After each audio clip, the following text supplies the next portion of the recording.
Welcome to the Dear Rochester Retire Well podcast with David Pulcini from 6 Point Financial Partners. In this podcast, find your path towards a brighter financial future with David as your guide as he helps individuals, educators, and healthcare professionals explore ways they can build wealth while minimizing risk using a multifaceted, comprehensive approach to personal finance. Are you ready to take the first step towards a brighter financial tomorrow? Let's get started.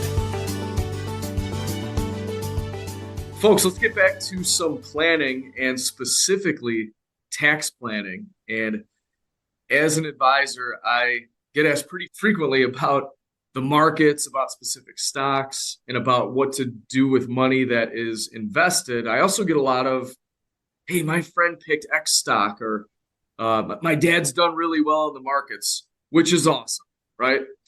What I think a lot of people, not everybody, but most people, what they're less familiar with is the tax planning side of money. And what are some things that an advisor can do to help you pay less in taxes now and in the future? And after all, it's not about how much money you make, it's about how much you keep. So today, we are going to talk about some year-end tax planning ideas that can help you now and in the future. And with us, we have Trevor Smith. He's a CPA and licensed financial professional with us. Trevor is affiliated with 6 Point and works closely with one of our partners, and I wanted to make sure to get him on the podcast to share some ideas on what we've talked about, and Trevor definitely knows what he's talking about. So we wanted to bring him on. Trevor, welcome to the show. How are you today? Hey, Dave. I'm doing great. Thanks for having me on today. Yeah, you got it. I'm actually excited to talk about taxes, Trevor. I'm sure you don't hear that a lot, but I'm ready. No, yeah, typically not, but yeah, excited to share some tax insights with you. How much can you take out of your current investments and never run out of money? When is the absolute best time to take Social Security? Are you 100% confident in your investment strategy? Are you paying too much in taxes? Why? If something were to happen to you today, what would they find? If you are doubting any of this and would like a second opinion or to review these items, along with many more, feel free to reach out to us. You can visit us at www.sixpointsfp.com or email us at info@sixpointfp.com. Back to the show. So I want to get into, we have a year-end tax planning checklist. Okay, I want to run through some ideas on that, and we'll get into that. But first, let's start, Trevor, with how you got into the financial services industry and how you got into tax preparation, maybe a little bit about the CPA, and then ultimately to where you are now. And I know we could spend 3 hours giving your life story. We'll try to make this quick for you because I know you're busy. So, how'd you get to where you are now? Yeah, so I obtained my CPA, got all those exams done right as I was finishing up college, which was really, really tough for me. And then went to work for a regional firm, top 50 firm in their tax department, did that for a few years. Eventually went out on my own to start my own individual tax practice and have been doing that ever since, and got into the financial services industry shortly after that as well. So you were doing your CPA while you were in college? Yeah, my senior year, unfortunately, wasn't a lot of fun, a lot of studying to get those exams done, but got the letters after my name, and it definitely helped get my foot in the door with a large local firm here. What is the hardest part of the CPA process? It's got to be just the 4 tests. They're all separate, but you have to basically focus on one certain, background of the CPA exam and really hone in on that. But then right after you finish that, you have to hop into the next one. You don't really find out if you pass right away. So a lot of balance with studying and, figuring out, hey, should I start the next part or did I even pass? Because the rates are around 40-50% or so passing rate. So it's tough. Yeah, it sounds a lot like the CFP. It was just like, it's stuff we do. It's just the volume, the amount of material you're supposed to know to pass those exams. So before you went to college, obviously you're from the Rochester area. What were you doing before that? Did you play sports? Where'd you go to high school? All that fun stuff. Yeah, I grew up in Webster, went to Webster Thomas High School. Yeah. Played some sports early on in high school, but that was pretty much that. Played a little bit of basketball, football. baseball a little bit growing up. An athletic CPA. There aren't many of you, Trevor. Well, the golf right now, that's the only sport I have going right now is golf for me. But Well, I was going to say golf. Yeah, you guys and your golf. So okay. So then you did the CPA. You started your own tax practice, which is amazing. You know this. How many people ask us about? Do you know a good CPA? Do you know somebody that can help me on my taxes? Yeah. It's tough now. There's not a lot of younger professionals going into the tax preparation side of the business. It's a lot of older folks that are retiring, and a lot of them are leaving clients high and dry. They're like, I can't even find someone who wants to take on any of the work I had. So it's hard to find someone good, young, that knows what they're doing to work with you. Well, it's funny you say that, because the last 3 episodes of our podcast are about advisors retiring and having probably more advisors, actually, and not a lot of them have it, than CPAs have a succession plan. And you're totally right, because it's typically a transactional relationship, right? Like you do my taxes, I pay you a fee for that, and then I talk to you again next year. So one thing that I know you do that folks are in search of as far as taxes go is I'm not saying this is not a commercial for us, but when we meet with somebody afterward, we follow up and we say, hey, based on our meeting, we had a great talk. Here's the recap. Here are some action items to get you closer to your goals. And here's 1, 2, and 3. We might have 30 things we could do, but let's just make it easy and let's just pick 1, 2, or 3, depending on the priorities.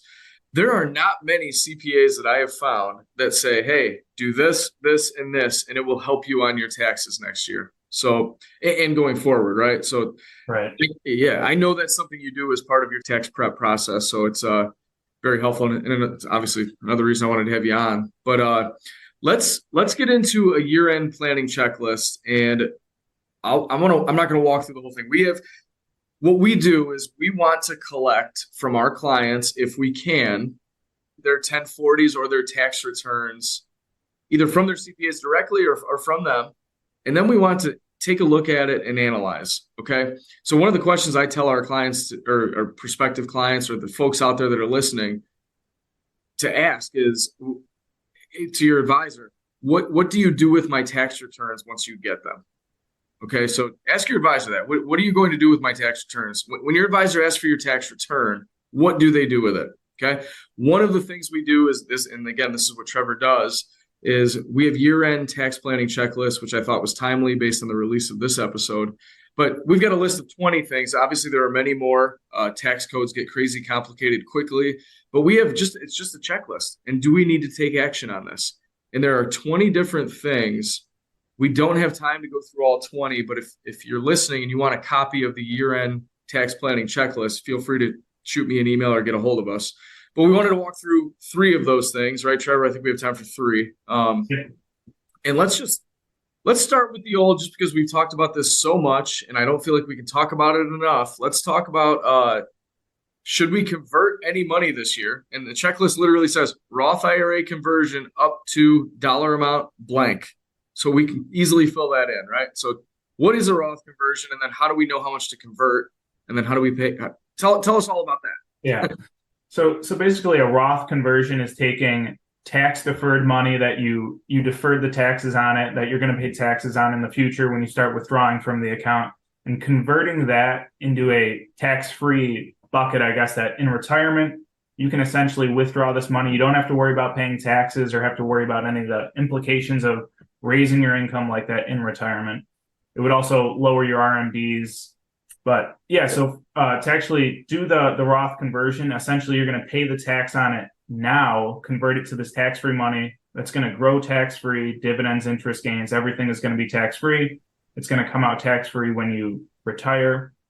Well, how do you choose the dollar amount? So when I meet with somebody, they're like, and they've got, all right, let me give you a situation because you're the CPA person. I have a pension, I have Social Security, and I've got $900,000 in an old 401k that I moved to a pre-tax IRA. What would we look at to convert? Yep. So you'd want to look at the tax rate you're in right now. So you could be at like 15, 22%. Mm-hmm. Basically, you would want to look at what your tax would potentially look like in retirement And if it makes sense, you have to run the numbers. It's not just a blanket statement, go ahead and do it. But it could make sense to max out that bracket of money, the 22%, basically fill that up with a conversion amount to have that tax-free money to pull on in retirement, especially with the 2017 Tax Cuts and Jobs Act expiring. Tax rates are going to be going up in your future in retirement for sure. I'm sure everybody's heard about the tax debt ceiling the government has. We keep, $31 trillion, something like that. How are they going to, tax rates are going to be going up in the future. I can almost guarantee that. So if you have an ability, you're in a low tax bracket for some reason, you're not working half the year or something like that, it could really make sense to look into, maximizing some kind of bracket and getting, tax-free money for you in retirement. Yeah, and it's obviously very popular. So an example that I have of Roth conversions could be, let's pick somebody that just retired or they retire halfway through the year. Their tax bracket is typically going to be lower. So we could take a large chunk of that money and move it from a pre-tax account to an after-tax account. And then when taxes, I can't say inevitably, we can't say guarantee, Trevor. Compliance is going to get us, but yeah, sorry we could almost guarantee. You said almost, so we're good. Yeah. But when tax brackets go up at some point in the future, we now have money that we've already paid taxes on in a lower tax bracket. And it's a simple thing that we look at and we'll say, hey, you have $36,412 before you reach the next tax bracket. Does it make sense to convert that? And then Trevor, how does let's say we convert $30,000 from a pre-tax IRA to a Roth, does all 30,000 go over, or are taxes withheld? How do we pay our taxes on that if we're paying those taxes today? Yeah, so ideally you would have the money outside of the IRA to pay the tax due on that $30,000, because if you rolled it over and you use that money to pay the tax, one, it's going to lower the conversion amount, and potentially there could be a penalty if you're under the age limit to actually make that rollover. Which is 59 and a half. So, yeah, 59 yeah.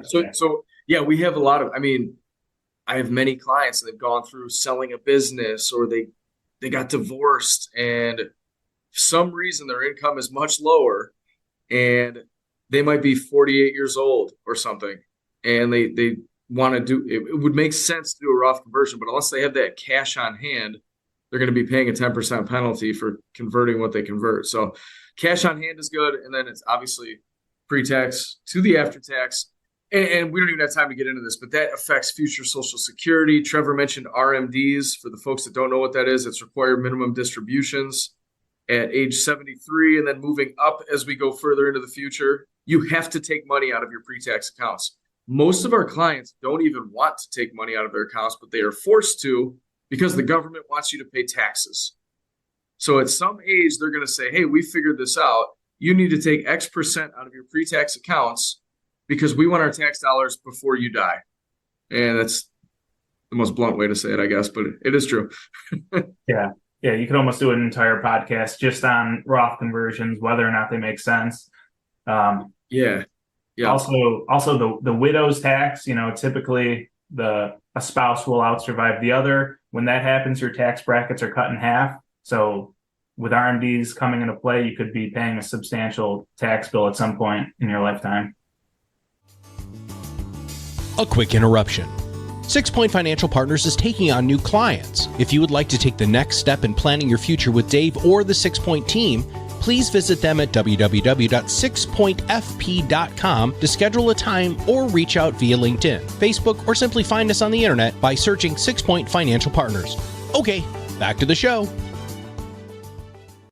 Yeah, so reason number 77 to do a Roth conversion. So let's jump into, and again, I have 20 on here. I'm just picking these. Let's do harvesting losses, Trevor. So bad year in the market.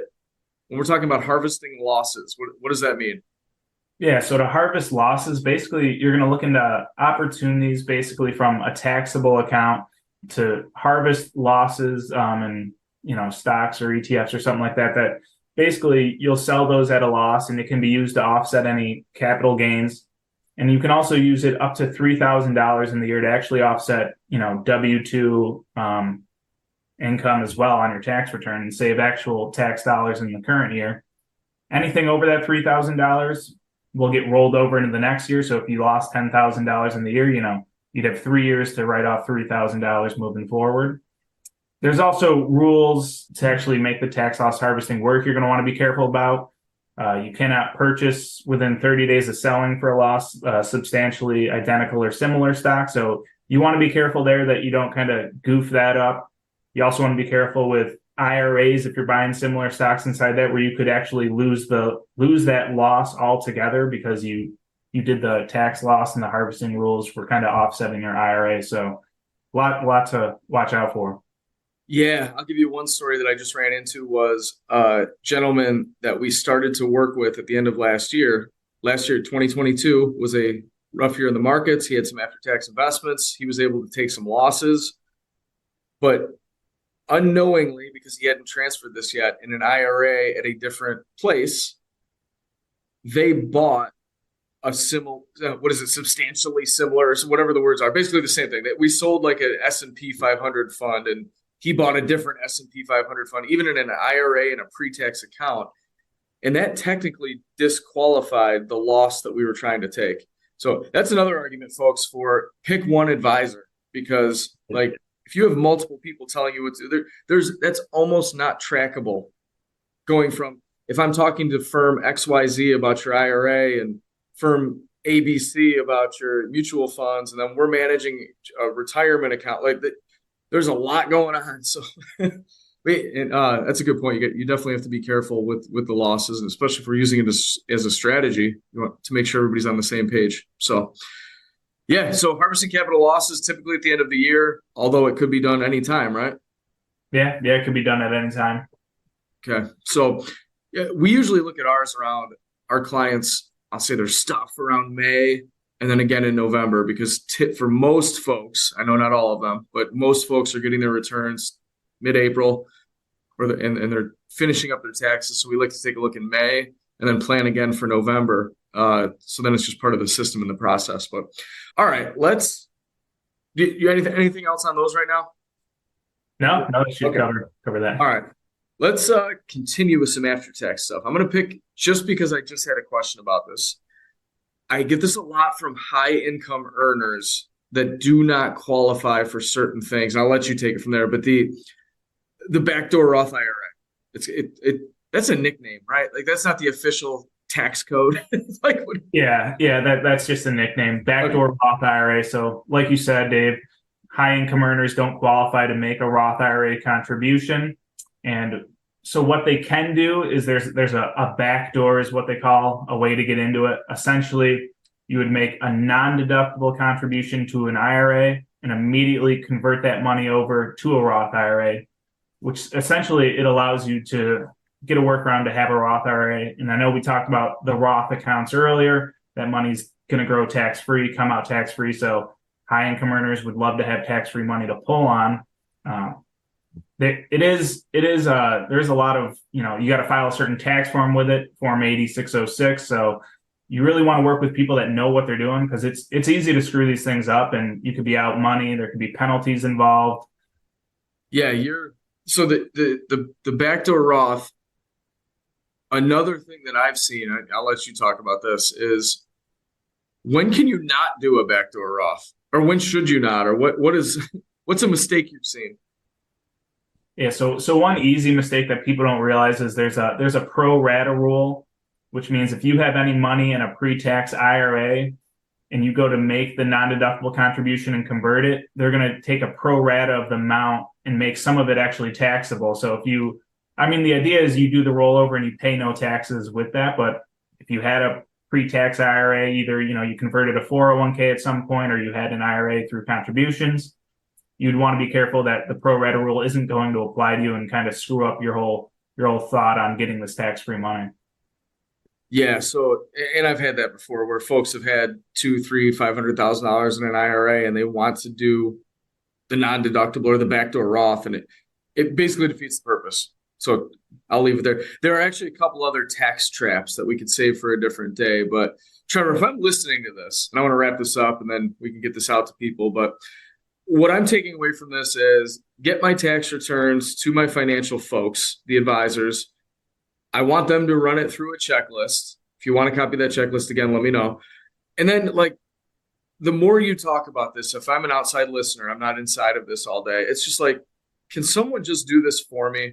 I don't want to think about this stuff. So what I'm taking away from this is find an advisor that does tax planning, a CPA that actually does tax planning. They've got a process and a system in place. And those are just 3 of the 20 things. And that's already overwhelming. I would want someone else to take care of this for me. It gets to be a lot. I have a lot of folks, Trevor, that say, I don't think I have enough money to even make this worth their time. I don't even want to ask about this. And one thing I'd say to them is, this is how you get some money to make it worth your time, right? Once you pay your taxes, we're not getting that money back. If we lose some money in the market, hopefully you have some time to gain that money back. But once you make that check out to the IRS, or they take out of your paycheck, they take their cut of it, that's gone. You're rarely getting that back, right? I guess there's always an exception. But yeah, so Trevor, let's just end here. How do our folks get a hold of you if they have more questions, or if your clients have more questions about this? Yeah, Dave, you can find me right on the 6 Point website. I'll be right on there. My email's listed on there to get in contact with me. And I agree with what you said. You want to work with, a financial advisor and a tax preparer who actually are going to do tax planning, run strategies, and actually save you dollars in your pocket. You don't want to end up leaving the IRS a tip, I always want to say. I love it. It actually says that right at the top of our checklist. I don't know. Oh, there we go. You must pay taxes, but there's no law that says you got to leave a tip. You got to tip them. Right. That's right. So folks, we'll end it there. Make it a great day. Thank you, Trevor. Have a good day, man. All right. Thanks, Dave. Nice talking with you. You got it. Thank you for listening to the Dear Rochester Retire Well podcast. Click the subscribe button below to be notified when new episodes become available. The information covered and posted represents the views and opinions of the guest and does not necessarily represent the views or opinions of 6 Point Financial Partners. The content has been made available for informational and educational purposes only. The content is not intended to be a substitute for professional investing advice. Always seek the advice of your financial advisor or other qualified financial service provider with any questions you may have regarding your investment planning. Content here is for illustrative and educational purposes only. It is not legal, tax, or individualized financial advice, nor is it a recommendation to buy, sell, or hold any specific security or engage in any specific trading strategy. Results will vary. Past performance is no indication of future results or success. Market conditions change continuously.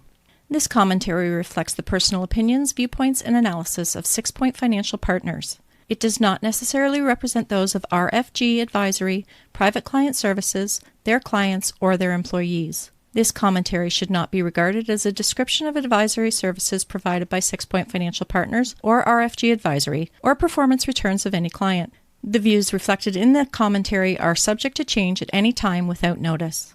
Securities offered by registered representatives of Private Client Services, member FINRA SIPC. Advisory services offered by investment advisory representatives of RFG Advisory, a registered investment advisor. Private Client Services, 6 Point Financial Partners, and RFG Advisory are unaffiliated entities. Advisory services are only offered to clients or prospective clients where RFG Advisory and its representatives are properly licensed or exempt from licensure. No advisory services may be rendered by RFG Advisory unless a client agreement is in place.